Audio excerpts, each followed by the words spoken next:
Chad, if you could hit go live. Okay, we're live. Good afternoon and welcome to the April 22nd meeting of the East Lansing Downtown Development Authority. Chad, if you could take the roll call, please. Sure, thank you, Chair. Members, please state you're attending remotely and the city and state, please. Jackie Babcock. I'm attending remotely from East Lansing, Michigan. Greg Ballline. Here, attending remotely from East Lansing, Michigan, Ingham County. Kristen Clark. Here, attending from East Lansing, Michigan. Jim Kroom. Present, attending remotely from Leland, Michigan, Leelanau County. Peter Dewan. Present, attending remotely from Lansing, Michigan, Ingham County. Luke Hackney. Present, attending remotely, East Lansing, Ingham County. Michael Kruger. Here, attending remotely from East Lansing. George Lahanas. Here, we're attending from East Lansing, Michigan, Ingham County. Ruben Levinson. Present, attending remotely, East Lansing, Ingham County. Jeff Smith. Jeff Smith not with us. And Mayor Pro Tem Greg. Here, attending remotely from East Lansing. Thank you, sir. Mayor Pro Tem Greg. I'm here attending remotely from East Lansing, Michigan, Ingham County. Thank you. That completes your roll call. Great, thank you. We have the agenda as presented by staff. Are there any changes to the agenda? Hearing none, I'll move to approve the agenda as presented and ask for a second. Second. Support. And seconded by Luke. All those in favor say aye. Aye. Aye. Any opposed? The agenda has been adopted unanimously. We have the minutes from our March 25th meeting. Are there any changes to the minutes? Hearing none, I'll move to approve the minutes as presented and ask for a second. Support, Luke Hackney. Seconded by Jackie. All those in favor of the minutes as presented for the March 25th meeting, say aye. Aye. Any opposed? The minutes have been adopted. We'll move on to item 2.1 on our agenda, our March 2021 financial report. Chad?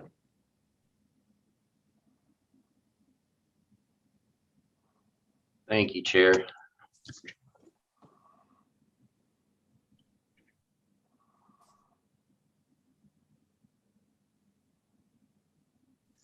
All right, Adam, can you continue on, please, with this?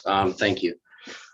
So our March financial report here, that negative 9,536, that's the entry there to reverse any unpaid property taxes. You see the $50,000 state capital grants. That's our patronicity match donation we received. The lease rental income for $2,250. That was actually our waste management payments. They're normally scheduled for $750 each month. They had a little mishap at the beginning of the year to where it didn't initiate payments just yet. So that's catching us up for January, February, and March. The restricted donations, donations from Board of Water and Light, Parent Council, Patronicity, overage. Okay, and then this lease rental, I'm sorry, Adam, thank you. Lease rental income, 5601, that was brought up in our executive and finance meeting about the lack of monthly activity there. And I just wanted to explain real quick. So you can see our year-to-date total scrolling over is 224, 361, 78. So that is at the end of March. Our total at the end of February was $194,290.28. So there was $30,000 received, but when we print this report and when the information is actually recorded, they just kind of miss each other. So I just want to point out the year-to-date total has increased, even though the monthly activity is not there. So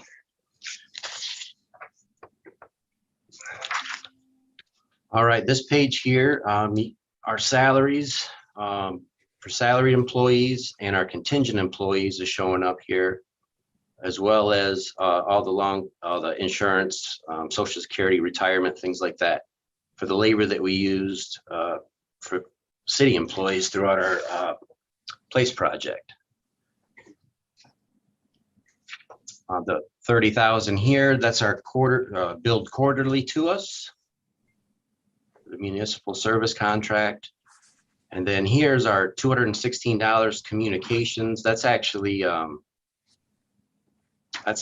March and April's total included in that. So next month, when I show you April's report, it should have a 0 in that line. All right, so our project development fund has increased a little bit since the report I showed last week at the exec and finance meeting. Finance backdated some charges, and I just wanted to reflect them here. So we're up to date as much as possible as I'm presenting here. They just added some more place project expenses onto there. So contribution to debt service fund and parking fund, those are the same every month. And moving forward here, some Evergreen charges, just some snow removal, lawn maintenance, some utilities, things of that nature. And so our monthly activity, our expenses were a total of the project development fund plus the labor and all the insurance that goes with it was $18,689.64 for the month. There's no changes on your last page. And I know the bond schedule is also attached to your packet. And if you have any questions for you, I'd be happy to answer. Are there any questions of staff with regard to the budget or the bond schedule? Thank you, Chad. We'll move on to written communications. Members will take note, we have a couple of letters that we sent on to council as far as business action items we had taken at previous meetings with regard to 133 Evergreen, and then the letter with regard to the land shark, the DDA's support for both of those items. We had a letter received from a realtor that was seeking to look at a possibility of purchasing 314 Evergreen Avenue. That's included in our packet. We have a letter from the Jaffe law firm with regard to the issues with regard to Dublin Square and the MSU Federal Credit Union. And then we have a letter from the Commission on the Environment regarding a green project, green building project policy. And I'd like to go back. Are there any questions about any of those letters or any comments from board members? Peter, it's Jim. My only comment on the letter offering to explore a purchase of the apartment. Those are blanket letters that developers or interested parties send to numerous landlords. So it's not a specific item or offer. Spam, essentially. Thanks, Jim. So with regard to, hopefully members have had an opportunity to review the letter from the Commission on the Environment. I think this is probably going to take some time for us to evaluate what has been proposed. This has been an ongoing discussion over a period of time as far as trying to execute certain type of building standards in East Lansing and trying to arrive at LEED building status. And I think it makes sense for us to perhaps refer this to our project and infrastructure subcommittee to have a more thorough conversation, and then with recommendations coming back from that committee to the full DDA, where we may be able to share our thoughts and ideas with council at our May meeting, our full DDA meeting in May. So if everyone has support for that, that's what we can do. And again, if there's any questions, please direct them to either myself or staff. So hearing Support. none- Okay, we'll go ahead and just informally refer that to Project and Infrastructure to take up at a subsequent subcommittee meeting. At this point, I'd like to open up communications from the audience. I don't know if there's any callers that wish to address the full DDA, but Chad, can you let us know? Absolutely, Chair. We have 3 callers currently. Callers that are in the queue, I'm going to call your last 3 digits and you'll be given 5 minutes to speak. If you do not wish to speak, or if you wish to speak later, please just say pass. So caller with the last 3 digits of 164. You've been unmuted and you'll be given 5 minutes to speak.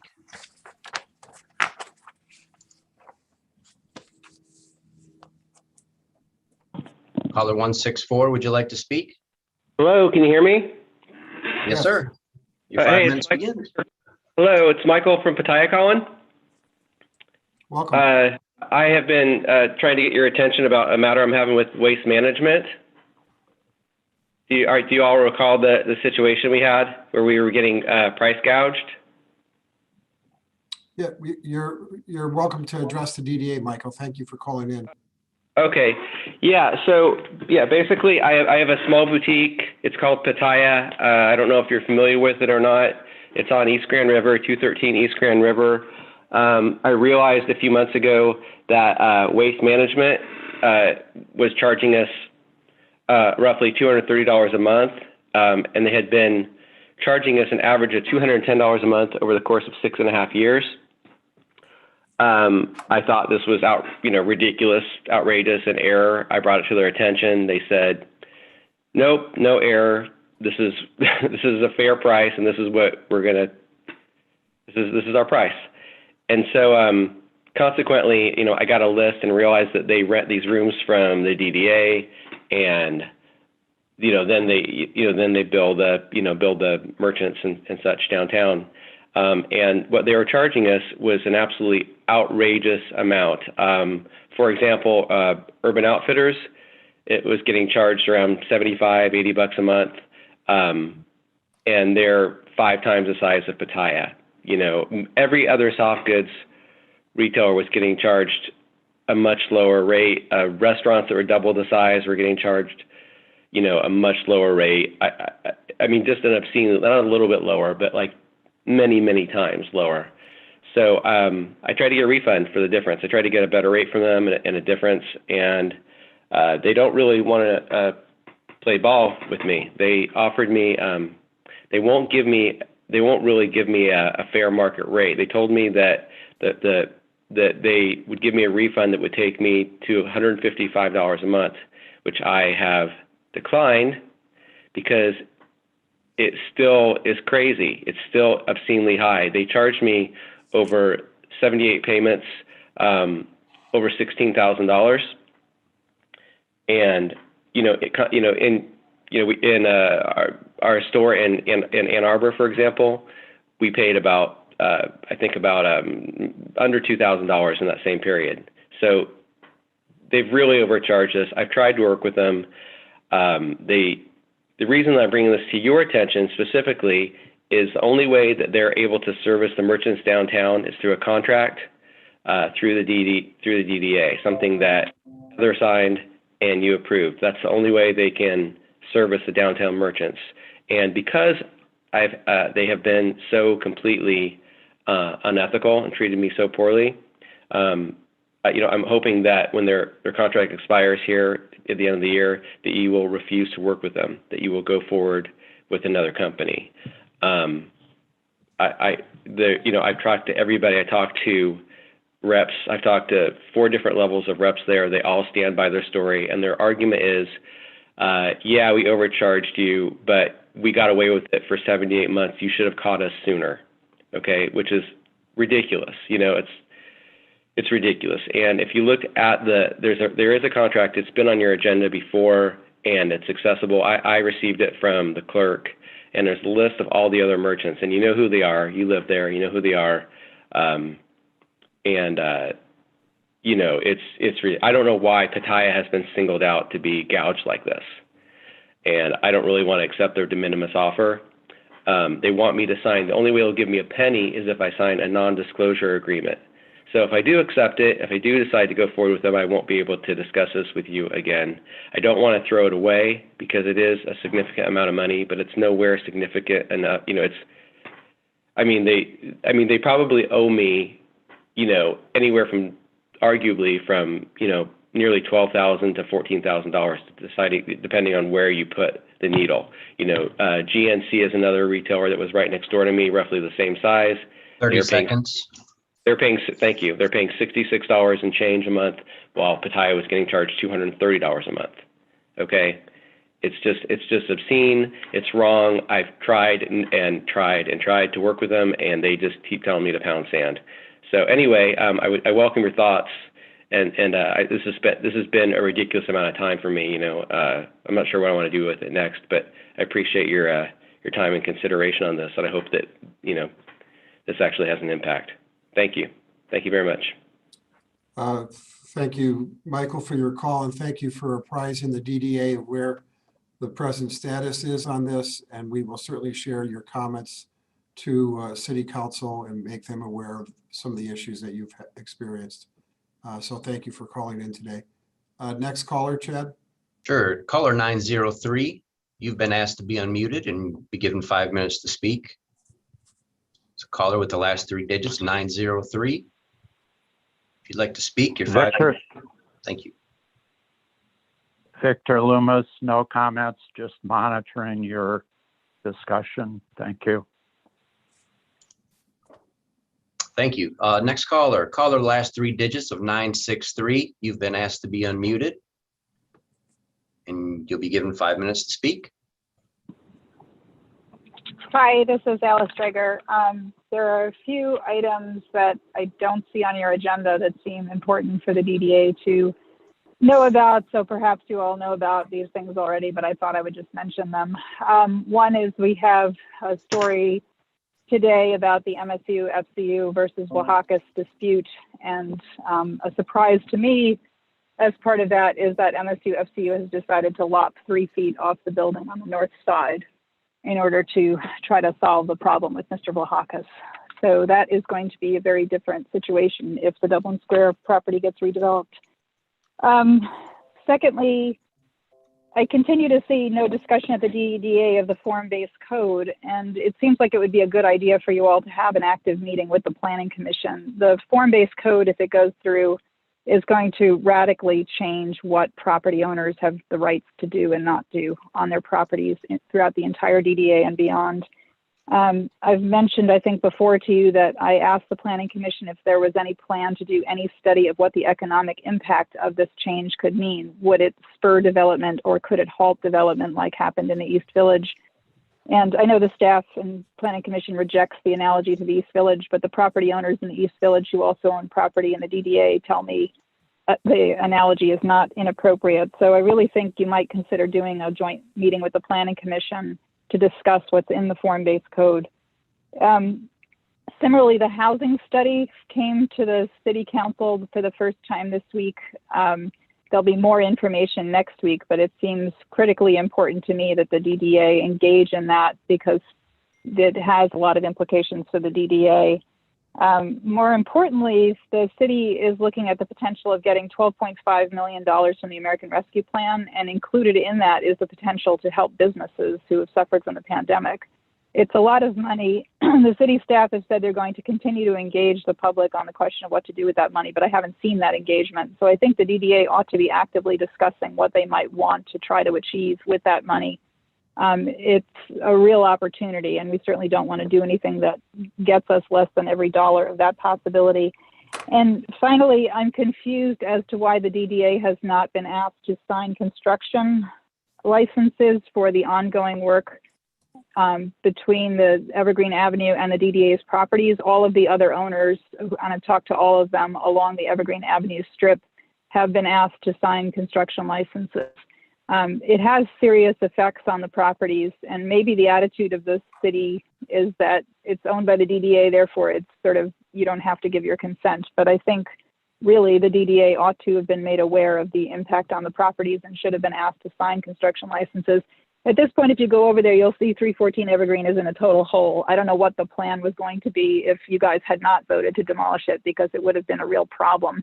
And 328 Evergreen, it looks to me now like the road is actually above the level of the bottom of the front door. It's above the level of the porch. So it's kind of a moot point because they're going to be demolished, but it's not a moot point in terms of the impact ongoing between the contractor and your properties, which are our properties. So I'm confused about why all of that was not dealt with.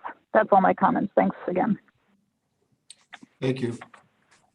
Thank you. That completes the public comment. Great. Communications from staff, place project updates, Adam? Yeah, thank you, Chair.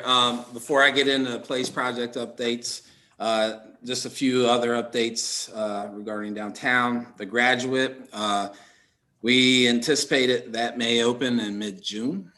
The utility project along Evergreen, we're hoping that that wraps up the end of June, beginning of July. And then commencement of the demolition project at the Evergreen properties, we're looking at end of July, beginning of August for commencement. And so just give me 1 second. I'm going to share my screen.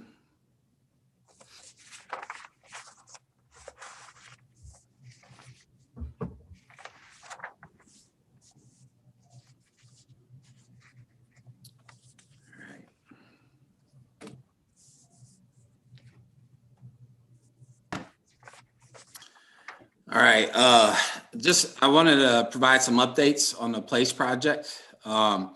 This first link here, I included this. I was gonna say it's not working. This is a map. It provides a very broad overview of the activities that we've completed or are contemplating to complete or in the process of being completed. And I just wanted to give this, 30,000 foot view. So you can kind of see what we're trying to achieve here. So, when Heather and I sat down and kind of brainstormed on strategies, to help downtown in our economic recovery, one of the important things that we identified that we need to do is, obviously activate these public spaces, but provide a connectivity with the, among the public spaces. And so if you can see the highlights on this map, that's exactly what we're seeking to achieve, and we're on our way of achieving. These represent the light installations that will go in Bill Sharp Park. This is the pedestrian link pop-up installation we provided. This is the Pedlet project that we'll discuss later that's under consideration. Ann Street Plaza will be receiving light installations. We've installed furniture on the Southwest Plaza of Marriott now, which actually is being heavily used. It's nice to see. On the south side of the Marriott along Albert, we also installed chairs that are also being utilized pretty frequently. You're probably aware by now the southeast side of the Marriott Plaza, the downtown underground market. This is a parklet location under consideration right now. We're working through safety and logistical issues. We have Division Street Garage, where we've got a lot of investment and activity going on, as well as a parklet system that is also under consideration right now. And what you're seeing now is kind of the design concept that we're working on with contractors. And then the 500 block, where we've installed a significant amount of seating and other amenities. So there's your 30,000 foot view of the locations of these activities. And we're going to continue to develop strategies to further enhance that connectivity so that, Pedestrian has an enjoyable, experience as they're walking downtown along Albert Avenue. So let's see. Back here.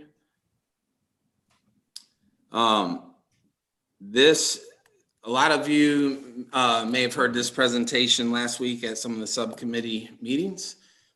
This is a more detailed update site of the Place project, the locations, the activities, with some photographs just to see how things are coming along. I do want to state that the downtown underground market, is a difficult decision, but we decided that we're not going to have the remaining two markets. We're trying to balance public health and economic recovery, and the juice wasn't worth the squeeze, considering the hospital. A lot of the hospitals are almost at 100% capacity, and the COVID conditions at the current time. But there's been a lot of interest in this market. We do think it was a success. And so we're going to evaluate how things went and be prepared to have some feedback for the DDA in the near future. This is the Marriott Plaza. You see Zeke, the Wonder Dog here. There was a Weekend Warrior program event held here to help activate the space. It's pretty good turnout. Things are coming along on the plaza. We still have amenities to add and light installations. And what you're seeing here is a Weekend Warrior program. And we had an acoustic guitar as well as Zeke that came out. These are from Douglas J, staff over there. And they're very pleased with the installations. In fact, when I asked them if I could take a picture, they're kind of like, who are you and why? But when I said, I'm part of the team that's installing this furniture, they immediately were like, oh, yes, sir, anything you want. Thank you so much. And so people seem to be very grateful for these opportunities to hang out outside. Here's the pop-up installation that we put up on the southwest corner of the Marriott Plaza. You can just see some people enjoying the space. This is up on the stage area. And then this is further over towards the main entrance of the Marriott. Division Street Garage. I believe I took this photo there in a downtown underground market event. You can see people enjoying the heaters. That photo was not staged, I promise you. Just good timing. Here's a kind of a overview of the setup, the seating installations. Again, more people enjoying outdoor dining from local restaurants at this location. And recently we've installed the panels to display artwork. And so as a temporary display, we currently have some K through 12 artwork displayed in these panels. And I know Peter and some other folks are working hard on some programming ideas for future installations. Peter, I didn't know if you wanted to expand on that or not, or we can touch base. I'm very encouraged and excited about several conversations that I've had with Michigan State University and with the Broad Museum as far as having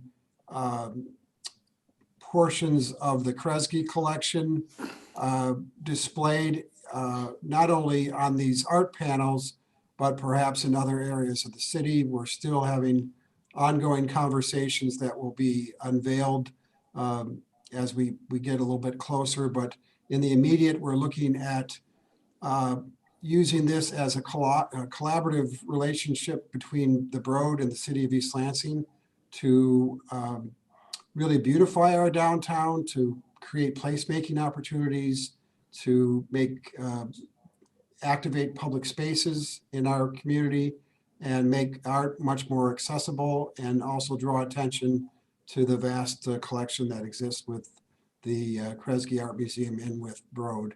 So I will have more to update as those conversations continue. And it's really, I really look at this as a very exciting area of the city.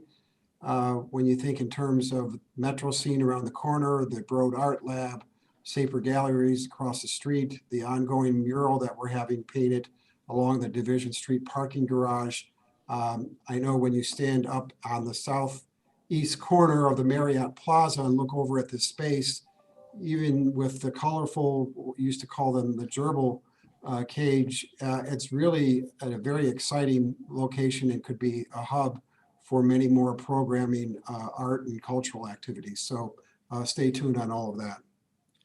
Thanks, Chair. Yeah, I'm excited about what results from that programming. And again, we're going to be installing a parklet in the adjacent on-street parking spaces.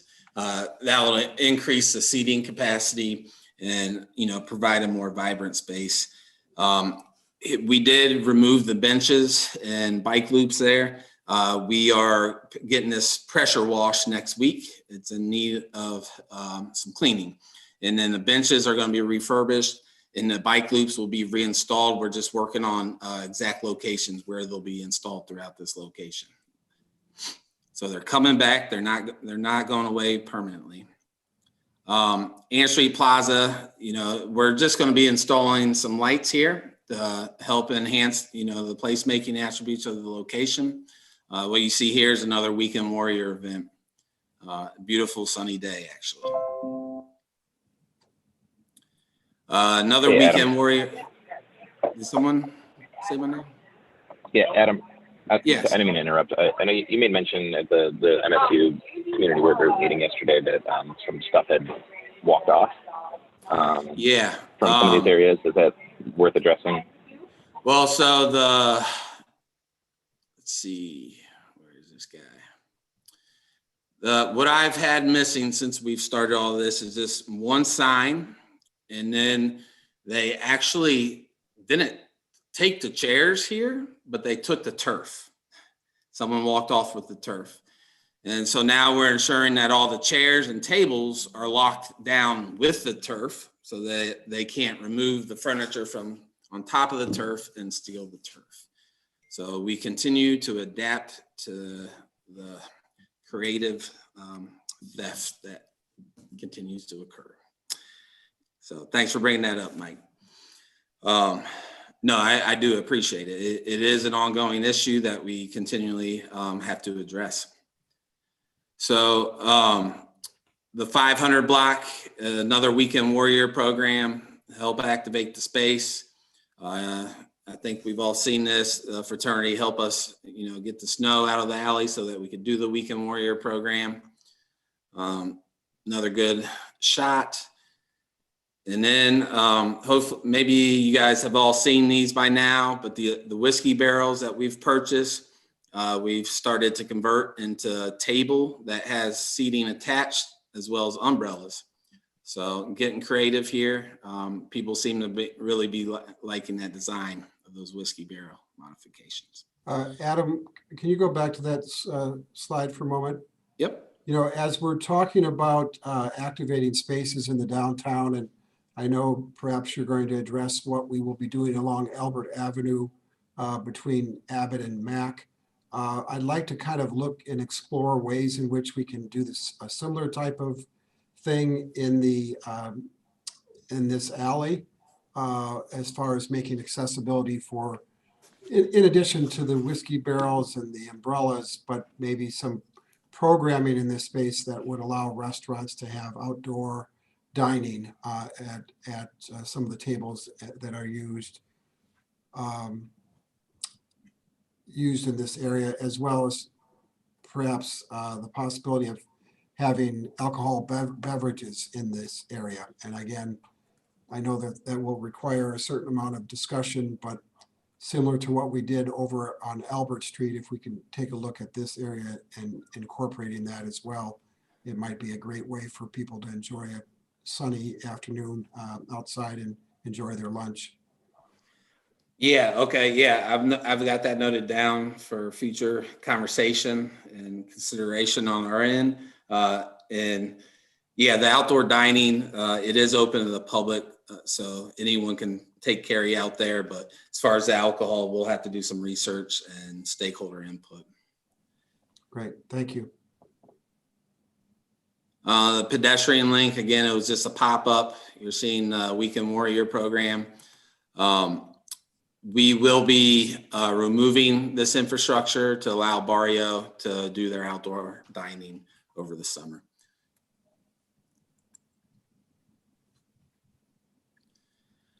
Only updates I want to give about the curbside pickup zones is we have bright pink paint on the way, and we will be painting the actual parking spaces bright pink. So stay tuned. Hopefully they'll be more noticeable for folks and help define those pickup only zones. We all know about so I'm just going to get into programming, other tools that we've created so far. We're all aware of the Explore East Lansing Downtown web app that we've created. We continue to evolve that and evaluate how to best utilize that tool moving forward. The Downtown Underground Farmers Market we've discussed. It is making its rounds. It's getting a lot of recognition worldwide, which is exciting to see. So if you guys have Twitter, go on Twitter. I would suggest taking a look at the conversations occurring surrounding the market. K through 12 art pop-ups. We just installed the third and final round of this program. They're now, that new installation are in the businesses. The second round installations are now in the Mac parking garage. And so there are hundreds of pieces of artwork that are displayed in the Downtown Underground Market.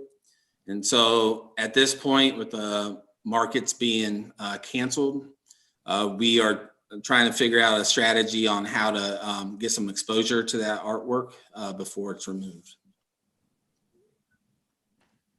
Mass Madness Bracket Challenge, that's all, obviously come to an end. We've done 3 TikTok challenges. The Weekend Warrior program was 6 weeks. That's come to an end. Why I Wear My Mask, that was back in January. We've got the Yifty gift card program. And all these, you can click on any of these on this site to find out more information on them. So please do explore. How much, Adam, excuse me, how much remains unredeemed with the Yifty gift card program? Yeah, so we're at, I took this screenshot on April 9th. And so there's been over $34,000 in gifts sent and $15,000, over $15,000 redeemed as of April, what did I say, 9th. And so, you know, that's a good chunk of change sitting out there. And we're starting to discuss strategies to really market and promote, you know, to encourage people to come down and spend those monies. That's $20,000 that we're going to try to get back into the businesses. So there is a chunk of change remaining, and we do have to acknowledge that it's only about 3.5 months in existence. And so I feel like we're doing good as far as the expenditures to redeem gift values at this point.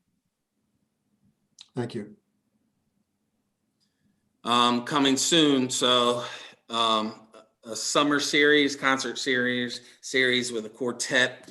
A group of 4 to 5 folks will come out, and it's actually an interactive program where they'll play music, but also they'll be sending kind of take and make, or they're not really taken from anywhere, but the same concept, take and make musical instruments to participants prior to these events so that they can make their own musical instruments and come participate in the music being played.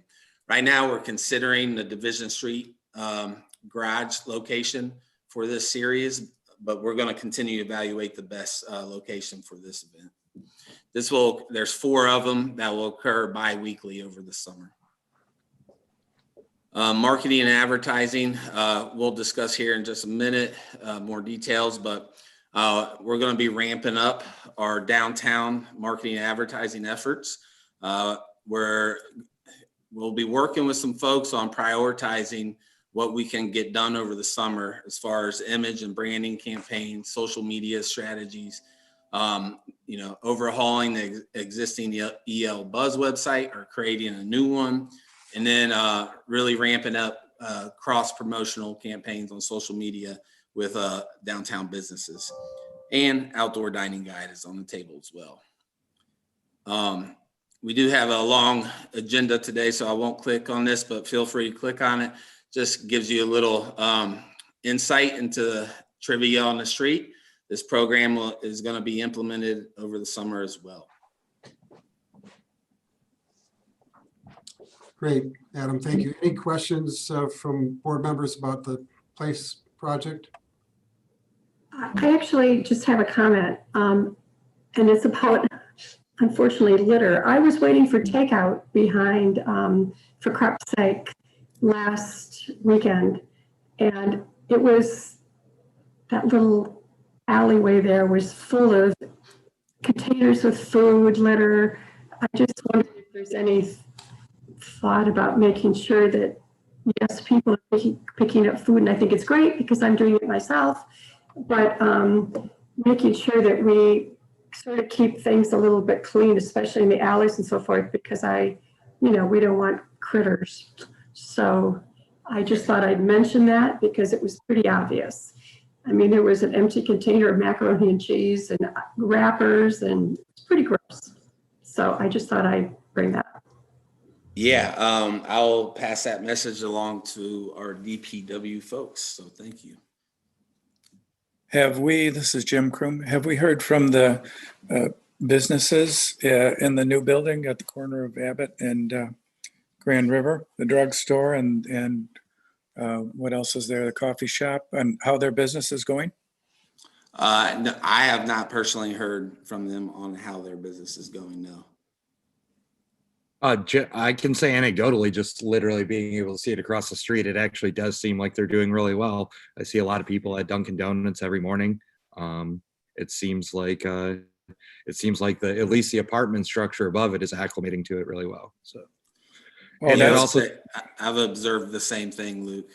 Yeah, that's good news because I believe it will take off even more once the hotel is open, obviously. Yeah, absolutely.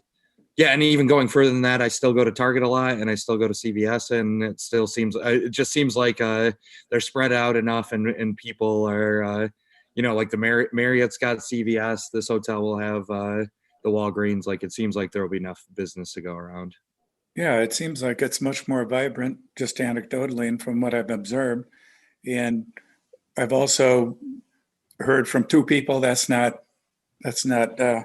an amazing number of people, obviously, but they separately raised this issue of, we had this discussion on the height of the buildings years ago, and their view is now is, dang, these buildings look pretty great. So a lot of people are anticipating seeing, the final results of all of this.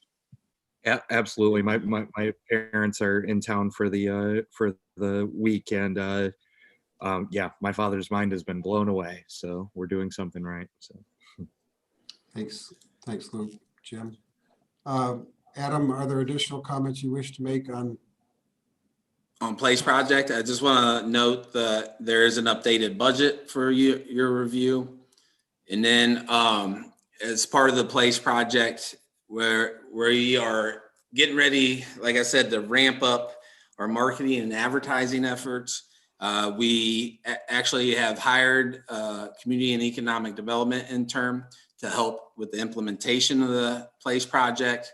And so those job descriptions are in your packet under staff communications. This is a great opportunity for us to do more, essentially, and set us up with some tools and infrastructure moving forward when we do not have that help after this summer. Great, thank you, Adam. And we can address some of those items that are further on in our agenda. Correct. Okay, great. Hearing no additional comments or questions, let's move on to our public hearing. Item 4 on our agenda is a public hearing on the fiscal year 2022 DDA's budget, and also a consideration of the property tax millage rate that is proposed to be levied to support the proposed budget. So at this time, I'd like to ask Chad, since it is a public hearing, if there's anyone wishing to address the DDA on this item. I don't know if we have any callers. All right, thank you, Chair. Currently, there's still 2 callers in the queue. Caller with the last 3 digits of 903, you'll be unmuted and given 5 minutes to speak. And if you do not wish to speak at this time, please just say pass. Victor Loomis, no comment. Thank you. Next caller is caller with the last 3 digits, 963. Caller 963, you've been asked to be unmuted and you've given 5 minutes. Alice Dreger, just a note that we got back in the Freedom of Information Act request information about 314 and 328 Evergreen with regard to the costs that would have been involved if you wanted to keep those buildings going, which turned out to be lower in what we were down in FOIA than what staff told you from the estimate from Prone Management, and the rent being obtained on 314 and 328, which turned out to be higher than what appeared in what was presented. I'm not sure why that is. I haven't asked, but I have the material if anybody would like to see it. That's all. Thanks. Thank you. Thank you. Are there any other callers, Chad? No, Chair, that's all the callers. Okay. So in our packets is a proposed resolution, and I'm just going to read this here. It's proposes to levy 1.7007 mils of tax on each 1,000 of taxable value on the real and tangible personal property not exempt by law on all properties located within the DDA for the purposes of financing the operations of the DDA. If there's no other callers, we will close the public hearing and then move on to staff's presentation of the proposed fiscal year DDA budget. All right, thank you, Chair. So staff has revised the budget to reflect the Evergreen demolition project. And so I just want to go through the primary changes that resulted in that, which we did highlight in this report for ease. 1 second.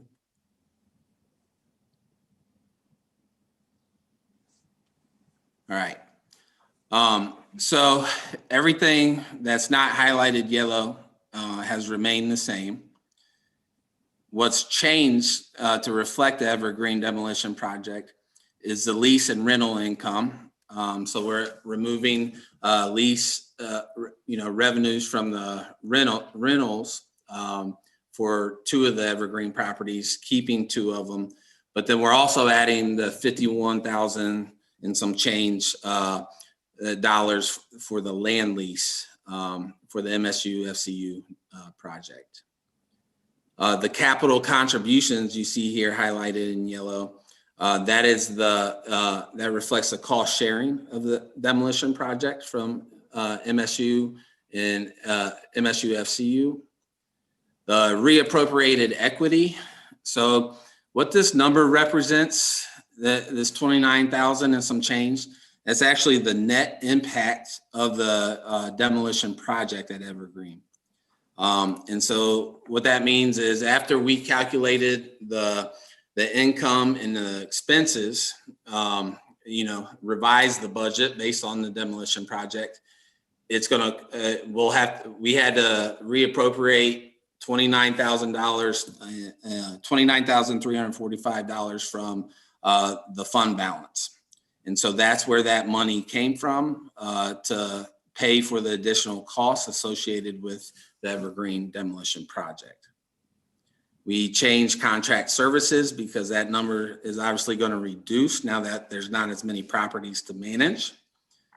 Utilities we've reduced, repairs and maintenance, that was reduced by, I think, around $160,000, $163,000, because those capital improvements are no longer needed, and then ongoing repairs and maintenance. permit and license and assessment fees. We removed $810 for 2 of the properties that are being demolished.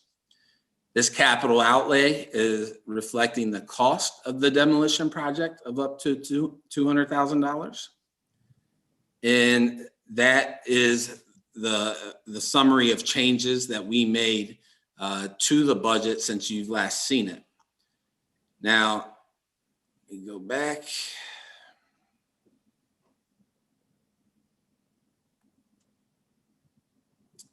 And so this is the fund balance worksheet. And what you see here is the last time you saw this presented in front of you, I believe it was around $281,000 in this column.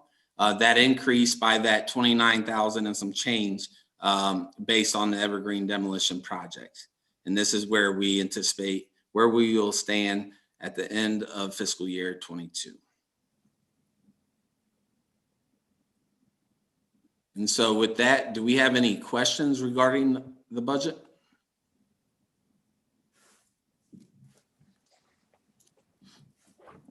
Are there any questions, board members? Hearing none, I'd like to make a motion to approve the fiscal year 2022 budget and the adoption of the resolution to levy, subject to the city council's approval, 1.7007 mils of tax on each 1,000 of taxable value on the real and tangible personal property not exempt by law on all properties located within the DDA district for the purposes of financing the operations of the DDA, and ask for a second. Second, George. It's been seconded by George. Any further discussion? All those in favor say aye. Aye. Aye. Aye. Any opposed? The motion passes unanimously. We will move on to item 5.2 on our agenda, which is the consideration of the city refuse room power washing quote. And is it Heather that will discuss this? Actually, Chair, this is Chad. I'm going to take that if that's okay. Okay, great. Thank you, Chad. Sure. Just as a little background to those of you who don't know, the city, we own the 5 refuse rooms throughout town. Each year about this time, we've just gone about 6 months without able to get them pressure washed because of the cold weather, slip hazards, things like that. We've used this company before. They're fully aware of how to move the dumpsters out without damaging any of the water lines and things of that nature that are in the rooms, as well as where to hook up for the water and in each of the rooms. So very convenient, good company to work with. And staff recommends that the DDA consider approving the quote from Pure Pressure Plus in the amount of $675, and that'll allow us labor and material to get all 5 refuse rooms cleaned. Great. Are there any questions for Chad? I'll entertain a motion to approve the expenditure. Second. Seconded by Michael. All those in favor say aye. Aye. Aye. Any Aye. opposed? Thank you. Passes unanimously. We'll move on to the 500 block pedestrian alley conversation. And is this Heather? This is Heather. Okay, welcome, Heather. Thank you. So in the 500 block pedestrian alley, there are 5 banners that were placed in there in 2016. And this was part of the placemaking project that we had completed during that year. Those banners need to be replaced. I don't know if you could see earlier when Adam was making this presentation, there was a picture that included one of the banners, and they're quite faded. And so I reached out to the company that had prepared those or created those for us before. We can replace them for $317.15, which staff is recommending. As you recall, as part of the placemaking project budget, there were funds that were allocated by one of the donors specifically for items like this for maintenance and repairs ongoing once the project was complete. And I believe there's about $5,700 left in that. It's on your treasurer's report. And so it would actually be deducted from that line item. And so that's here for any questions or for approval. So the total expense is $317.15 Correct. for how many banners is that? 5 banners. 5 banners, okay. Are there any questions for Heather? I'll move to approve the expenditure to replace the banners and ask for a second. Second. Seconded by, I believe, Greg. Any further discussion? Peter, I do have a quick question if you don't mind. Yes, Luke, thank you. I don't want to make a mountain, a molehill into a mountain or anything, but I was just curious if there was any way that we could consider maybe having them redesigned. Just when I look at the banners that we're just going to replace, the downtown management board spent thousands of dollars on a logo, on branding, and these banners reflect none of that, which is a little surprising to me. And I thought maybe we should consider using those things that we've paid thousands of dollars for, especially because it would maintain like consistency within social media, within any advertising we do, any campaigns that we do. I think that unified branding is important. Was the branding done, Luke, post 2016? Probably slightly after. It probably would have been around the same time, but probably not in time to get these banners done is my guess. Okay. Yeah. I think it's something certainly to look at. Heather? Yeah. So yes, at the time, all the banners in the downtown that we went through and installed as part of the placemaking project included Ann Street Plaza in this block here. This was the design that was chosen at that time. And so just based on this was part of the placemaking project specifically, and this is what these banners were designed for. That's why I just went back and chose that design again. But it's up to the board. If you would like, I can look into having those redesigned in that alley also. It's whatever your preference is. I actually asked the Department of Public Works to remove those banners because they were looking so faded. I thought that it's better just to remove them at this time. So it's not something urgent. So if you'd like me to do some research and come back next month, I can do that also. Just quick question. Would you think that there would be anticipated increased expenses in reproducing banners with the new logo and some of the things that were created through DMB? Is that going to add substantial cost? Well, what I can do is if you're considering having the banners look, I believe the ones on Ann Street Plaza were changes. Luke, is that what the ones you're referring to?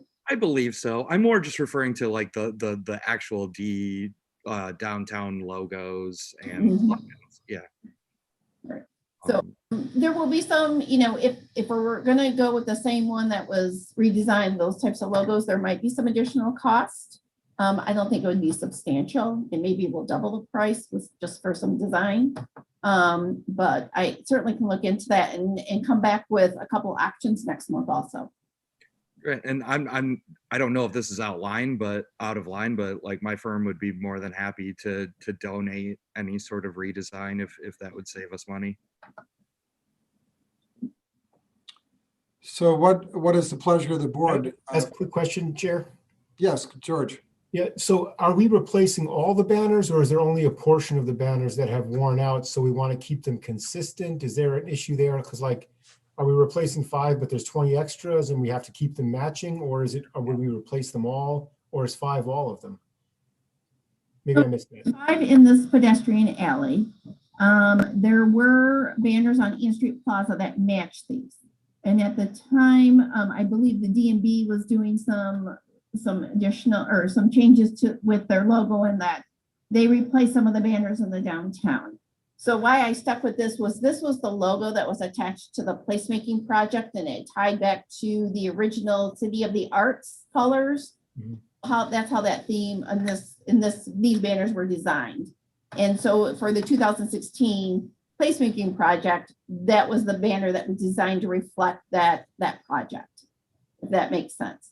So at this point, there's 5 banners that we need to have we need to have replaced.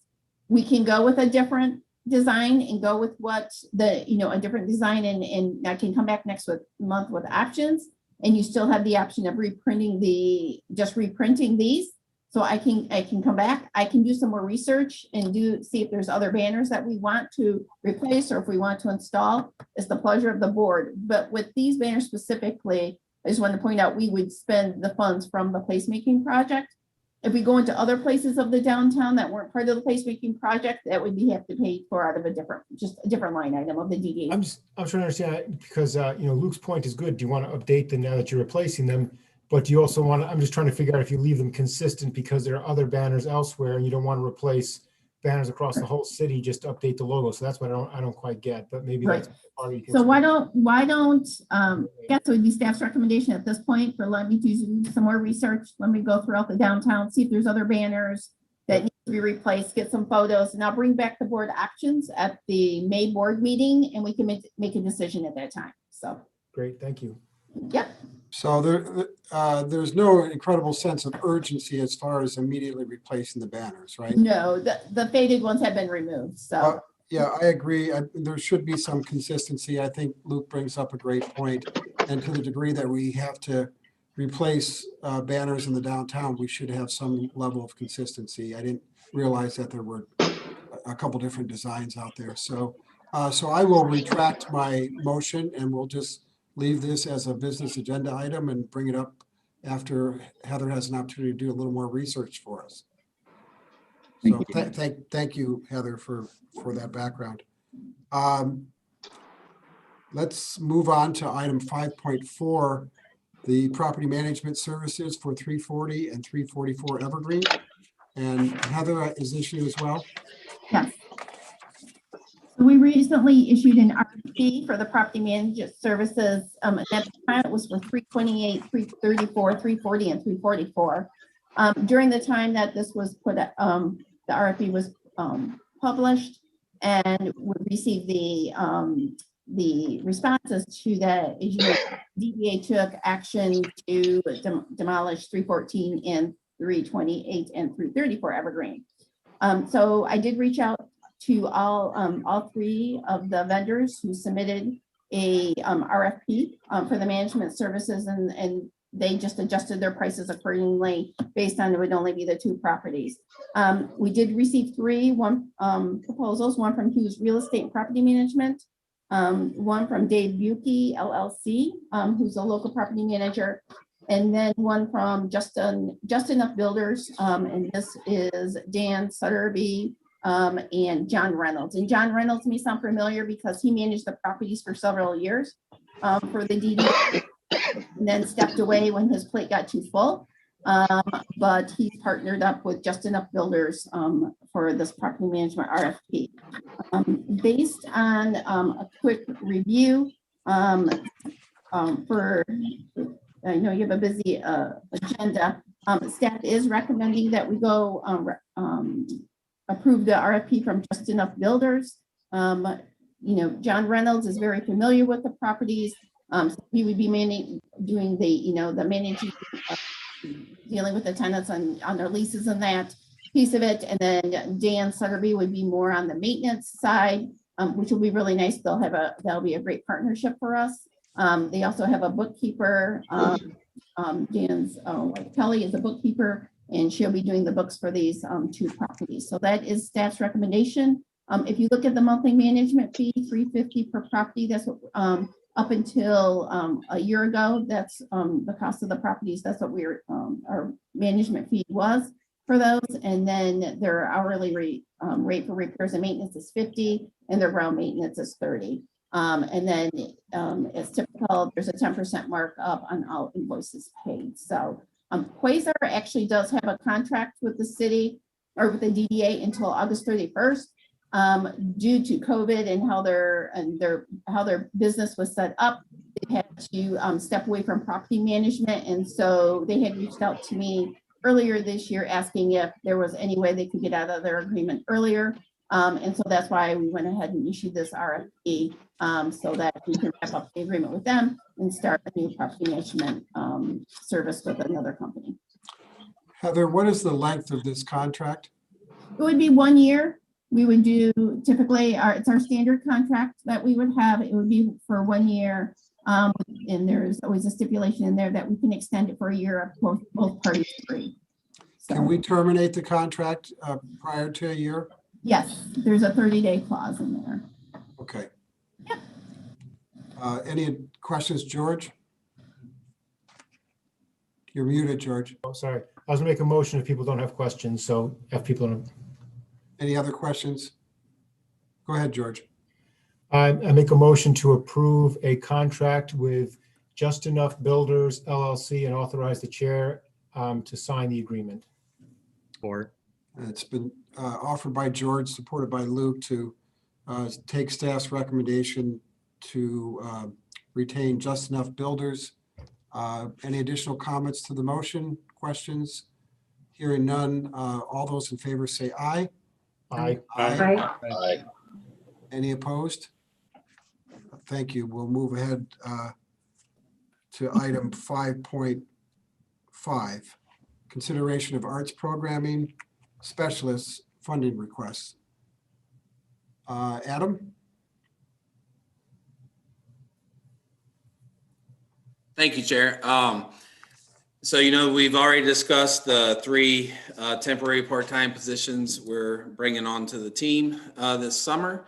And so we want to further increase our capacity to do more with the PLACE project by bringing on a seasonal arts programming specialist. And so the specialist would essentially just ensure that we're we're engaging the right stakeholders. We're bringing everyone to the table. We're creating community-driven programming, facilitating art installations, and working to help staff design programming based off the PLACE project.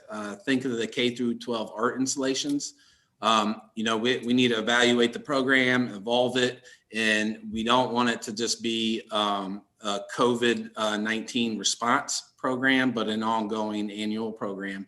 And that's just one of many examples. We included some programming examples that we're currently considering for the specialists to help out with.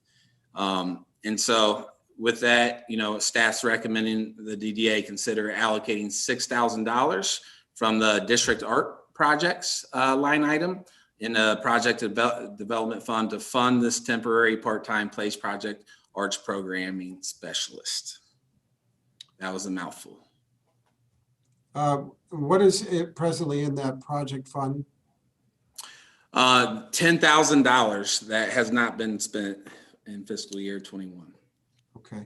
what does it usually, what are some usual expenses that probably won't happen this summer? Luke, I don't have the historical context for that fund, but my understanding of that line item is for actual art installations. And I feel like with bringing on the programming specialists, we'll get a big bang for our buck. Okay. As far as art installations go. Are there any other questions of staff?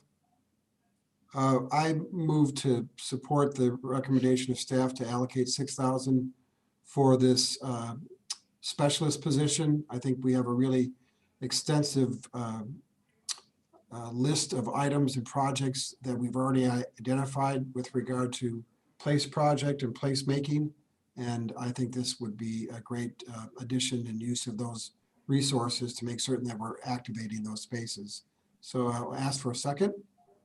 Peter, I'll second. I do have a comment though. I mean, I would love to see maybe the DDA be a little bit involved with this in some capacity if they ended up coming to subcommittee meetings or at least, I mean, I know that Jesse has an excellent background. I got my start in civil duty here. I was on the advisory board at SEEN for almost a decade, I believe. It would be nice to talk to people about that and see what we could do to help. Absolutely. The plan is to have each of the seasonal interns and specialists and consultants attend DDA meetings. It's going to be essential, for success. So that's the plan. Great point, Luke. It's been moved by myself, supported by Luke, to support the staff's recommendation. Any further questions? All those in favor say aye. Aye. Aye. Any opposed? Motion passes. We will move on to item 5.6, the consideration of the Artspace Feasibility Study funding request. Adam? Yes, thank you, Chair. As the DDA may recall, Artspace provided a presentation to the DDA in January. Since then, a presentation was given to City Council, and now we are out trying to, collect financing for the feasibility study. The Arts Commission has dedicated funding towards it, and staff is recommending the DDA consider allocating $10,000 to fund another portion of the feasibility study. We feel like this will demonstrate a very collaborative effort among various groups, which will be essential to the success should any art space project redevelopment project come to fruition. Thank you, Adam. I know I can just offer my comments on this. I know when it came before the DDA in January, we had a presentation from Artspace. There was a tremendous amount of excitement of the possibility of entering into a partnership with Artspace. Artspace has a 40-year career of really using art as a driver to promote community economic development projects. And to me, that's a very exciting concept. And certainly as we work our way through a global pandemic, we're going to have to think out of the box as far as ways in which we can encourage economic development growth and sustainable growth in our community. So I'm fully supportive of this. I don't know if there's questions or other comments, but I would be inclined to support this just principally because it's an economic driver. It will boost property tax values and in the meantime offer possible public art gathering locations for our communities. So I think there's really wide sweeping support for this initiative. Any other comments or questions? I fully support it also, Peter, and I'd just like to add that the output from the report will be valuable not only as we and if we move forward with Artspace directly on a project, but it'll also be of general use for council and the DDA and the Downtown Management Board as we move forward.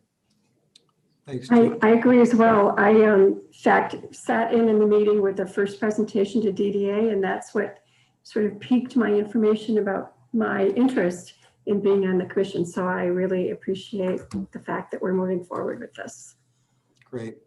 So I'll offer a motion to approve staff's recommendation to allocate $10,000 for purposes of helping to fund the feasibility study and encourage City Council to look favorably on both the support from the Arts Commission and as well as the DDA, and ask for a second to my motion. Second, George. George is seconded. All those in favor say aye. But I do have, Oh, I'm sorry, Luke. I do have a question. Just because I don't think that we should support something that is not guaranteed to be in the downtown, or at least is a strong consideration for the downtown. Do we know if that's a fact? Is this something that likely will be in the downtown, or will likely just be anywhere in East Lansing? Well, assuming it goes forward. I understand the feasibility study might, not work out and that will be the end of it. But assuming it does go forward, I feel like we need assurance that, especially because we're using, money specifically allocated for the downtown. Right. It's a great question, Luke. My expectation is, and again, the feasibility will tell us exactly where the best locations are, what the best uses of resources are. My presumption is it may occur in the downtown. It would seem to be a likely location, particularly in a university community, to have one of these types of projects in a downtown area. although there is not entirely a guarantee that it will be. But I do think it's a prudent expenditure of resources and particularly for the fact that we will be the recipients of the feasibility study, which can be used for other types of economic development projects in areas that are in the DDA district. So I'm encouraged by that. Any other questions before we vote? This is Jeff, are we paying Artspace for the feasibility study, or are we paying like Anderson Economic Group? I didn't catch that. No. The cost of conducting the feasibility study is $30,000. The Art Commission has agreed to fund, I believe, monies that were remaining in their budget that were underused in the amount of about $7,600. The request from staff is for us to contribute $10,000 with a recommendation to council to make up the difference. And so as Adam had suggested earlier, it is a demonstration that there's been a number of community stakeholders and various boards that have looked at this and thought that it might be something that we should pursue. So Yep. I'm just curious who's actually conducting the feasibility study. Artspace. Artspace is conducting the study. That's correct. Other questions? Hearing none, then if we could go ahead with the motion. All those in favor say aye. Aye. Aye. Any opposed? No. Luke Hackney, no. Luke Hackney, no. Okay, thank you. That passes on a vote of what, 9-1? 10-1. I'm sorry, 10-1. Okay. We will move on to item 5.7, consideration of support for the Eli and Edith Broad Art Museum sponsorship. Adam? Yeah, thank you, Chair. We're recommending the DDA consider allocating the $1,000 towards the fourth installment of the B2 Art Lab sponsorship agreement that was established in 2018. Again, this will be the fourth installment. This was an agreement established in 2018, and we just want to check back in with DDA and ensure that they're still supportive and that we can move forward with allocating that $1,000. Do we have programming that is planned for the art lab? Does the DDA have activities? Not currently, but once I really dug into the agreement, it's on the table. Yes, we're going to be evaluating programming and really, utilizing that partner in that space.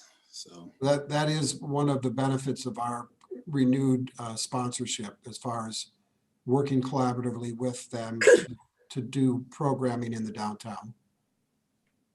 Okay. Other questions for Adam? Yes, Jeff? Yeah, so the opportunities that are listed there in the bullets, the sponsorship provides the DDA with the sponsorship.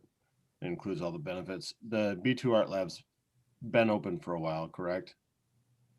Correct. So the invitations to the lab opening, yeah, I mean, that was just a summary of what that sponsorship provided. Obviously, the opening has come and gone. And the inaugural exhibition brochure, that's gone, right? Yep. So we're talking about logo featured on the Broad website and the sponsor wall, and then the lab rental. Is the lab actually open during all of this?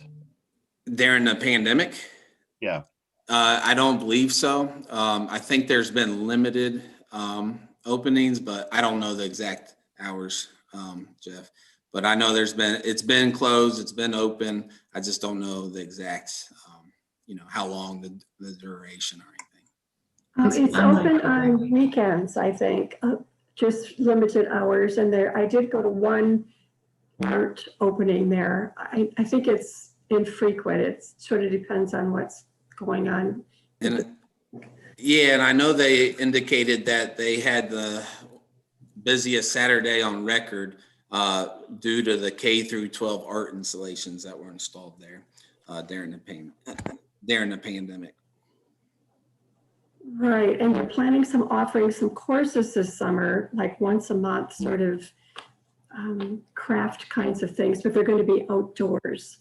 So they're trying, but it's difficult. Chair, could I make a comment? Yeah, George?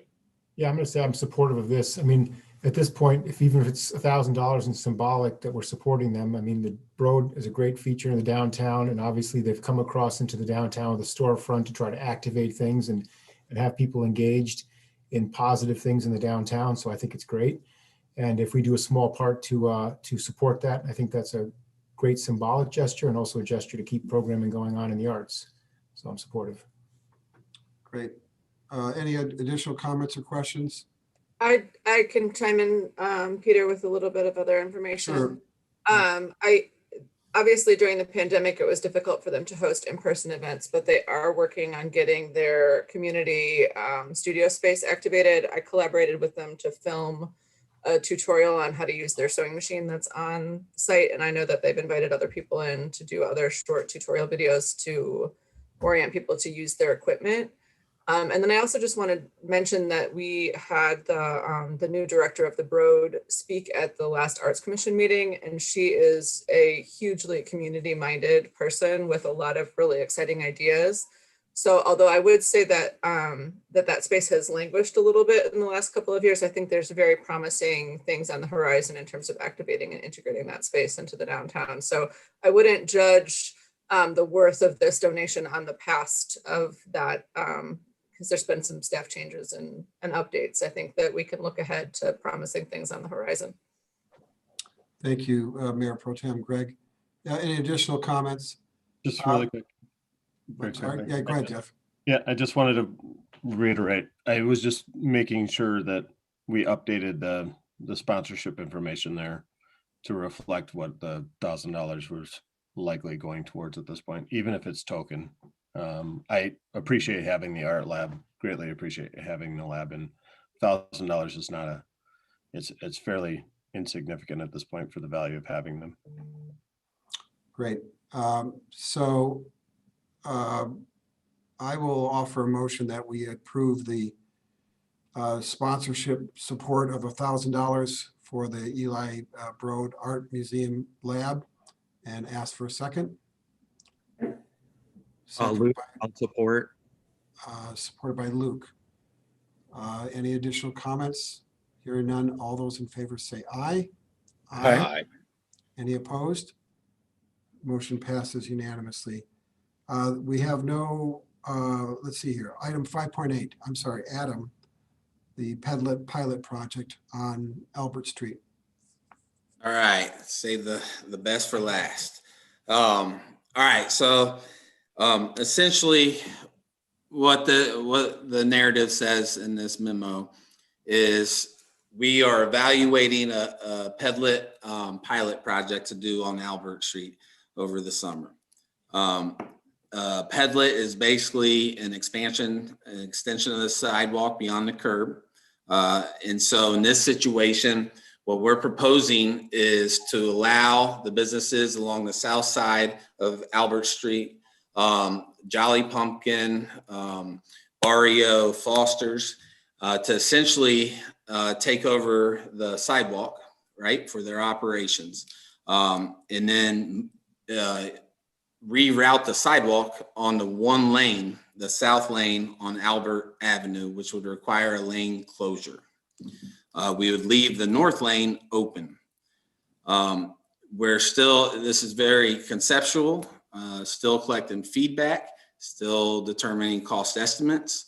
But we're recommending if we're going to move forward that the DDA provide a letter of support to City Council for the lane closure.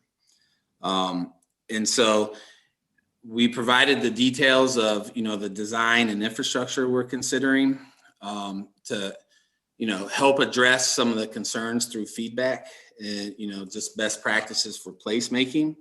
Essentially, a common item in our feedback is don't make it look like a construction zone with the orange barricades. The the orange cones, ensure that proper, efficient, and, interesting signage is placed, indicating that businesses are still open, even though the lane is closed, and how they can access those businesses. And so provide amenities, So we're evaluating all these concepts and trying to come up with cost estimates. Tried our best to get this all wrapped up for this Thursday, so for your reaction, but just too far away as far as the cost estimates are concerned, because we're still value engineering and determining the attributes of the project. So I know that's a very high level overview, but I'm happy to answer any questions and talk through this some more. So Adam, conceptually, I think this is a great idea. I think we learned a number of things from what we attempted to do last year, and certainly got reaction and feedback from the adjoining businesses. Having the opportunity to have outdoor dining and generate business activity for our businesses in the core part of our downtown, I think is critically important. What is the timetable as far as when we would be able to have something implemented? I know you're running through a lot of scenarios and you're getting details on costs and having it come before the full DDA to contemplate whether or not we're going to support and fund certain initiatives. But what is the timetable for us to do something?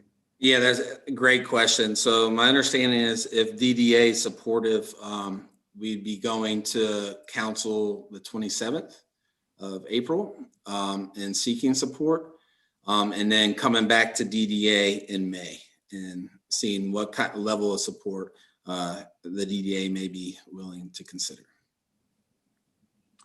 Well, as far as actually execution, it's still determining all of that. There's so many moving parts. Obviously, we're lacking funding. This was not included in the scope of work for the Place project. And so essentially, if we're going to move forward with this, I strongly believe that we have to do our best to accommodate some of the concerns and lessons learned from last year. We can't simply just place construction signs and barricades and call it a day. We've got to enhance the pedestrian experience, make it an attractive, vibrant place that will actually attract people and not deter people. And so just, I want to side note, we're not considering alcohol consumption, simply an alternative sidewalk route. And what you see there we would take whiskey barrels, convert them modify them in a way that they can hold light poles, attach string lighting all the way down the Pedlet. We would have barricades. Right now, doing a lot of research and contacting a lot of vendors on cost for barricades. We want to beautify the place. We want to place murals on the barricades. And so if this comes to fruition, we'd want to do a barricade beautification project with murals from local artists. And then we'd keep the bike lane open on that north side of the barricade here. And again, just allow pedestrians to use the closed lane as a sidewalk. So, I think this is really just simply an extension of all the energy and the work that's been done over the last several months as far as trying to activate places in the downtown, from the farmers market to Bill Sharp Park to the 500 block alley near Campbell's, now the Division Street parking garage. So if we really need to find ways in which we can encourage people to come downtown, to feel comfortable downtown. Outdoor dining is certainly a tremendous option and something that would be a destination location for many residents. So Conceptually, I like the idea quite a bit, and I like the idea of dressing it up with something visually interesting, whether it be banners or murals or artwork. So I guess the question just becomes for the full DDA to really know what level of commitment we can offer. And you don't entirely have a recommendation at this point because you're still gathering details. Is that correct? Correct. Yeah. The details. So just to put it in context, I am new to the barricade game, and so my first call was to get cost estimates for barricades, orange barricades, approximately 400 feet worth, water filled, and that ran around $10,000 to do over the summer, and that's just for those barricades. And then the purchase concrete jersey barricades, it's actually not a significant cost, but it is costly. It's $400 per barricade. But what we're doing is working with DPW and others to come up with a design that will protect, the safety of the pedestrians, but also allow us to beautify the place. And so there's just so many moving parts, and that's why I don't have a lot of answers to these questions. And I also want to note, in talking with Jolly and Barrio, Jolly indicated currently they can accommodate 5 tables outside. And then, just brainstorming on the sidewalk with no real plans, they're like, we think we can actually do about 22 tables with this concept. Barrio, I think, was 7 or 8 outdoor tables. That would increase up to 16 for Barrio. And then Foster's, spoke to them yesterday. They're all in. We didn't talk numbers, but they would love to see something like this. But again, the common feedback is signage and beautification.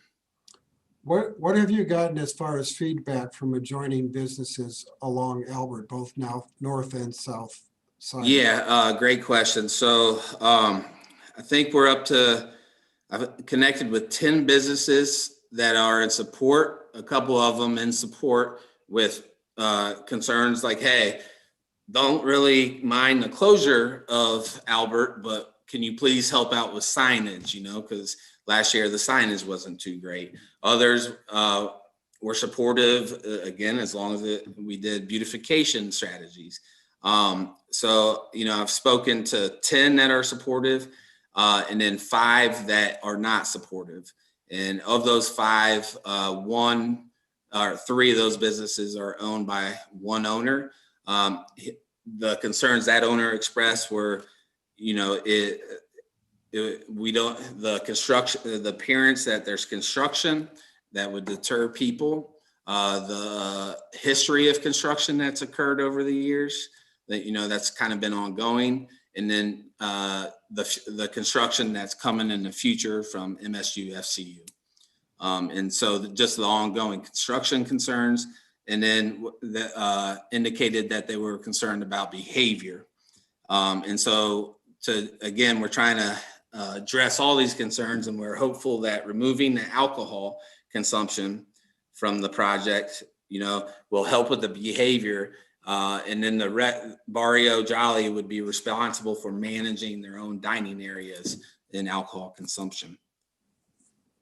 Does that? I think you just answered my question, Adam, which was basically like, so the restaurant parts that are managing their own patios would fall under the same rules of alcohol consumption within those restaurants, just correct, like we do correct.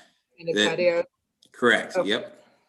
And then the open portion on Albert would really not be for gathering. It's really a pedestrian pass through. It's a pedestrian pass through. Yep. And we're just trying to enhance that experience as pedestrians pass through. Yes, wander, as it were. Can I make a comment, Chair? Go ahead, George. So I'm very supportive of this. I mean, one of the reasons we did a 0 level curb in that area was to try to have this closed at times in the summer for festivals, for events. So I think this is great. People dining outdoors has been a long push for ours, and I think that that's great as well. I would push for getting better looking concrete barriers that are permanent that we can use elsewhere in the downtown for our festivals and for events, for security. and go away from the orange barriers, just because I think it adds that element of cheapness and that element of construction. Where I was in Grand Haven and saw they had some nice concrete barriers with planters on top they had more of a parklet like dining area closed in. It looks great. It looks classy, it looked safe. So I would encourage us to go that direction, but I think it's all a good direction, and I strongly encourage us to try this summer. Great, thank you, George. Adam? Yeah, I just want to say thank you, George, and that's a great point. If this is, we've been experimenting through the Place project, and in my opinion, we've got a lot of positive feedback. And if these pop-ups and street closures and parklets become common practice, it makes a lot of sense to go ahead and purchase these materials, this equipment, this infrastructure, so that we're not continually wasting resources on rental. So yeah, it's just an investment, if you will.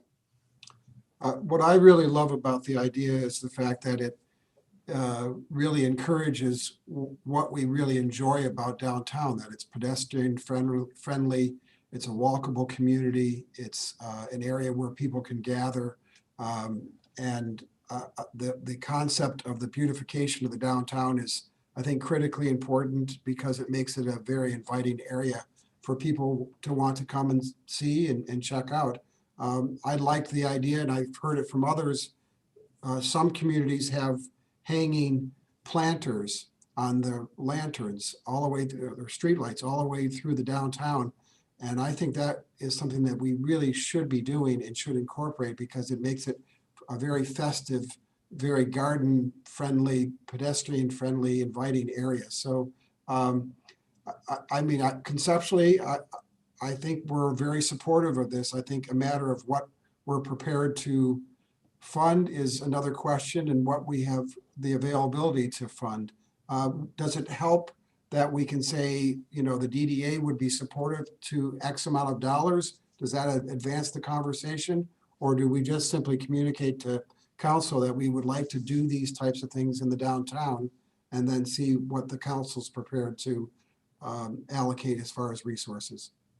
It would certainly help if there was a dollar amount, a budget that I can work within. The reason why I didn't request this in the memo is I did want to provide more time to react and absorb the information. But if the DDA is prepared to provide that number, that would be very helpful. Are there other comments from board members or questions?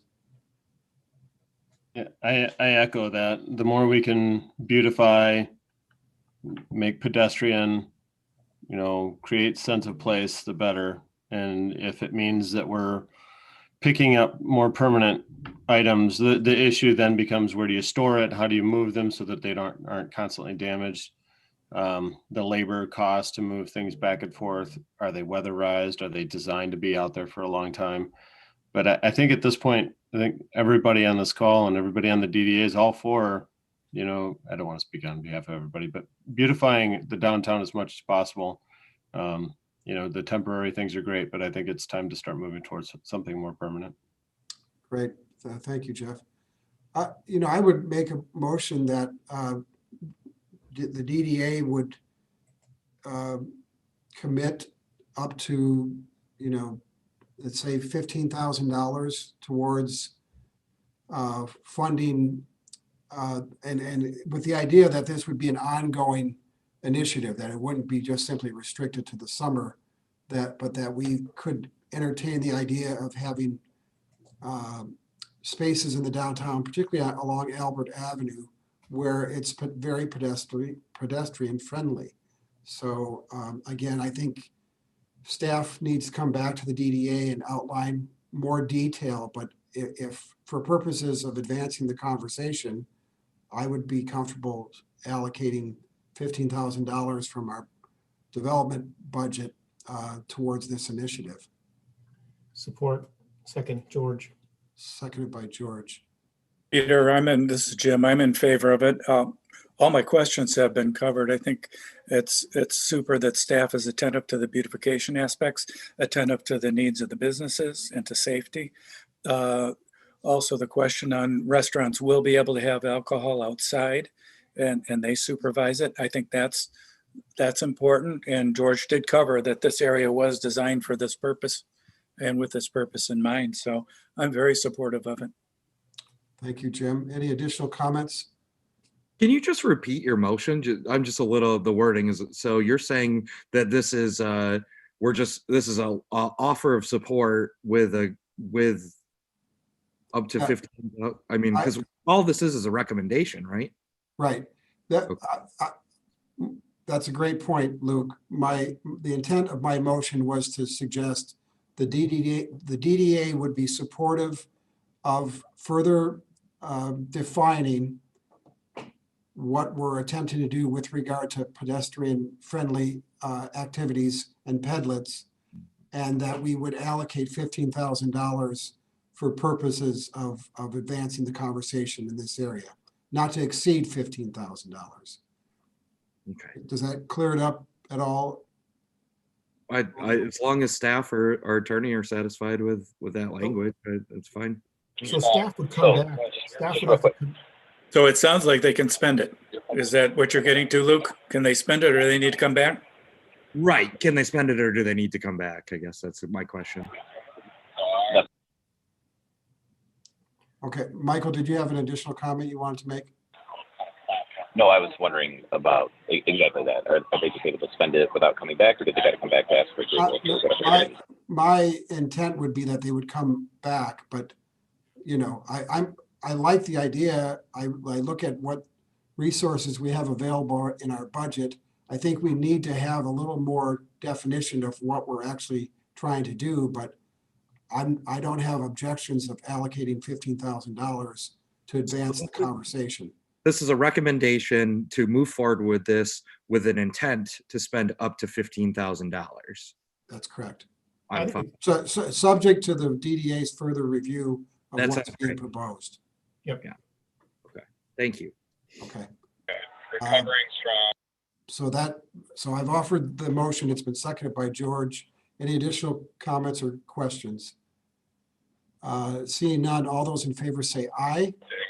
Aye. Aye. Any opposed? So it passes unanimously. Thank you.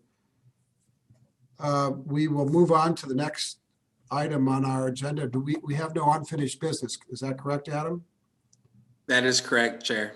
Okay, and our committee reports, executive finance, many of the items were already discussed on our present agenda. Luke Hackney, do you want to discuss anything that happened at public policy and market development? It was outside of looking at rental properties. It was entirely the presentation we saw today. Thank you. Thank you, Luke.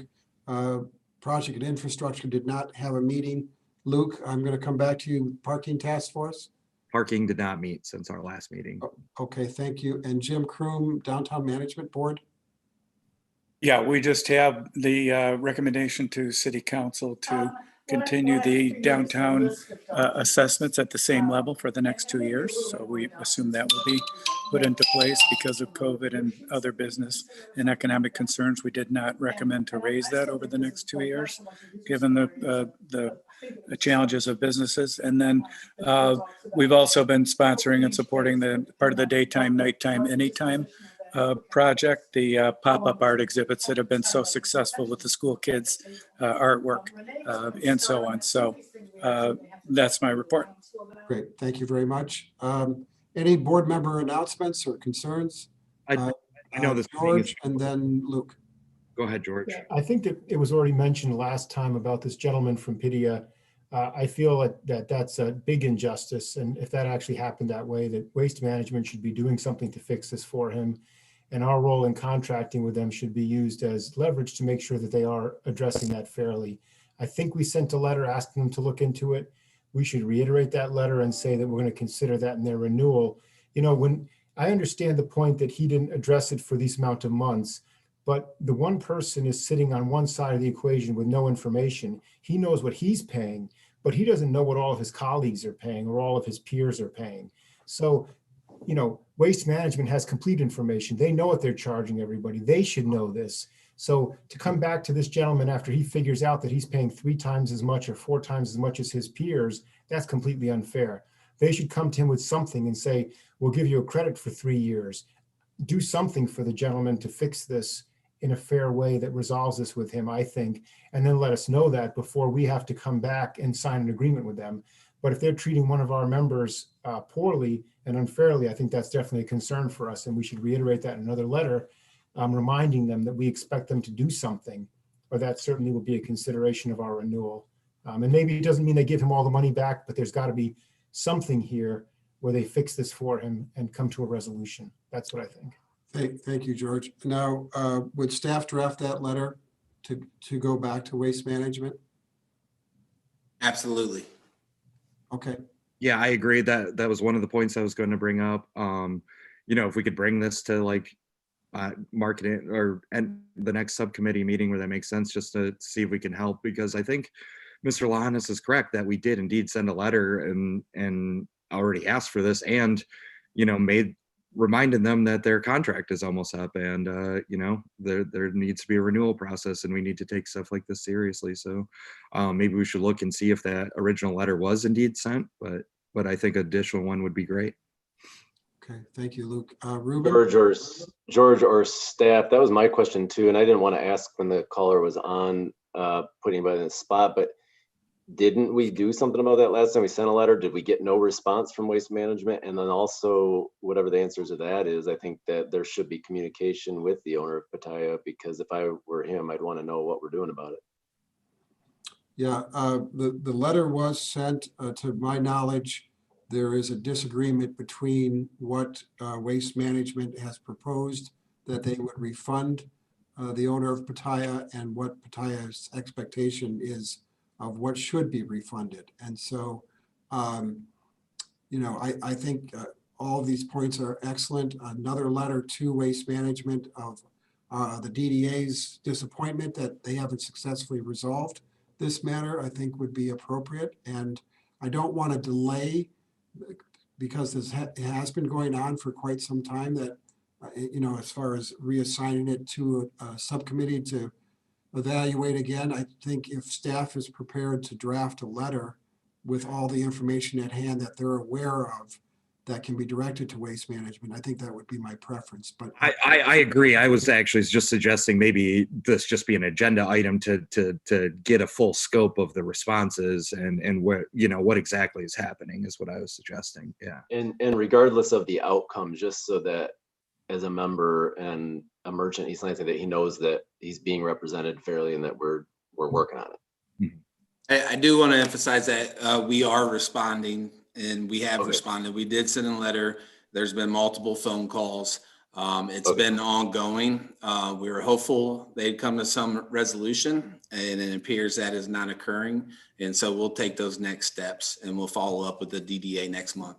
I would also like to know, I appreciate that that's happened, and thanks for that report. I would like to know in the resolution, sometimes he may say every dollar coming back is a fair resolution. Maybe that's not, maybe the horse has left the barn on that one. But is there something that you can look at and staff can look at and say, yeah, we think they've come with a fair offer, but saying we're just going to lower your rate from this point forward and give you nothing for the past 5 years, to me doesn't sound like a good faith offer at this point. Something bigger than that seems to be in the offering to make some compensation. That could be, maybe they give him a zero balance for the next year. Yeah, and a credit. Yeah. Something going forward, but it should be something significant. I don't think we need to negotiate that in public and hear all the comings and goings, but maybe staff can look at this and give us a recommendation and say that they've offered something fair or not, so we can have some information on what that looks like. Anyway, we'll certainly look into that and see if we can get the information on what exactly has been offered, and make recommendations moving forward for a fair offer. And I think it is important what George has suggested as far as, just communicating without any ambiguity what the DDA's thought is with regard to this. I mean, it's hard enough as it is to do business, let alone during a global pandemic, and then notwithstanding having to deal with a relationship that is not apparently being executed appropriately. And we do everything as we can as members of the DDA to foster a healthy business environment in our downtown, and to hear that someone is not having that experience is deeply troubling. So I'd like to communicate that message without any ambiguity back to Waste Management, and also apprise the council. And again, in an effort to not delay action, I would like to have that letter executed prior to our meeting next month, and then have staff come back as far as what the net result is, if that's acceptable to the board. Does everyone agree with that? Yes. Okay, thank you for that. Any additional board member comments and or concerns? Yes, Jeff. Yeah, just wanted to follow up on one of the callers' comments earlier. The form-based code, I think, is a big deal. And if we can find a way to kind of wrap that into one of our meetings, maybe it's a special meeting or however you guys want to do it, I'd love to kind of drill in a little deeper. I know that we're probably 9 years into the code rolling out. So I want to temper what we've done to this point, but I also think it's valuable for us to kind of walk through kind of maybe what the changes are and the impacts are, and how the downtown might start looking in the future. Great, thank you, Jeff. If staff could come back and make recommendations of the possibilities of us interacting with the Planning Commission and having perhaps a joint meeting, and at least everyone would be on the same page. I think that would be very helpful. Could we maybe start with like an update on it or something like that from staff? Because I don't know, it seems like so much of this is in flux. It is such a big change, and the direction is still uncertain on the form-based code. Do we want to spend a tremendous amount of time on something that may go different directions? Maybe we can just start with an update from staff on where it is and what the prognosis for it looks like. And then if it's timely for us, or maybe we're still a year out from a final product that we want to look at, you know what I mean? I don't know how far along, what exactly point we should be looking into it and spending that much time. Maybe it's now, but maybe it's not now. So maybe we can hear a recommendation from staff or hear an update from staff at the next meeting, and then decide if we should have a joint meeting at that point. And I do think it's important to allow the Planning Commission to do their work and not entirely interfere with their review and their analysis and their recommendations. But with what Jeff has said, as far as us being in sync and having an understanding of the complexion and how it impacts the downtown, probably is a very healthy conversation. So when we can weigh in on that and provide some feedback and information that may be of benefit to the Planning Commission. Jim Kroom. Sort of the same thing with respect to the federal funds that are being allocated. It's a substantial amount of money. Is there staff direction that could be given to the DDA, or a thought process of how that will unfold, whether we should be involved, shouldn't, simply get reports on it? Is there a view on that? Yeah, so I can just give you from our perspective, Jim, we are proposing a budget to council that doesn't use that money at this point. We're proposing a budget that uses no use of fund balance. And we specifically have peeled some things out, so we got to a balanced budget that doesn't use fund balance. Our anticipation is in May that we'll be getting a first lump of that money, the first half of that money, but we'll also be getting direction on how that money can be used. Until we get that, that's why we didn't budget the money, because we don't exactly know how it can be used. The first and foremost for us is going to be sort of this hierarchy of how we can use the money. It can be used for revenue replacement that we've lost, which we've lost considerable revenue over the past year and a half, and we stand to lose more. Parking, parks and recreation, income tax, lots of areas. Fines and forfeits, court costs, lots of areas we've lost revenue. So there's going to sort of be this cascade, in my view, of our highest order of needs, getting down to areas where we can then give the money out if we have no use for it. Obviously, we don't want to send any money back to the federal government if we don't have to, if we can make use of it here. But the thing about this act is we want to use this. This is the local government's opportunity to make ourselves whole for losses. And there's been lots of money we've lost because of this. And we want to be able to do that in a way where we're not making decisions to give the money to other people until we've filled our own hole, so to speak. So that's kind of my approach going to be. But certainly our goal is to not give money back. And if there are opportunities to use it on infrastructure, opportunities to provide it to the community, but there are also lots of other places that, lots of other groups and stakeholders will have opportunities to apply for their own funds under this act. So we don't want to shortcut the local government's money and provide money elsewhere when they potentially could have their own access to funds. So that's our first concern, I guess, is keeping the local government whole. But then beyond that, making sure we're not giving anything back. But this is just absolute beginning of a process because we don't even have clear direction on what the money can be used for. That would be coming in May. Okay, thanks. Good summary. Thanks for the explanation, George. Any additional board member questions, announcements? Hearing none, motion to adjourn would be in order. Or It's been offered by Luke, supported by George. Yep. All those in favor say aye. Aye. Aye. Meeting's adjourned. Thank you, everyone. Great meeting. thank you. Thank you. Bye now. Nice to see everyone. Thank you.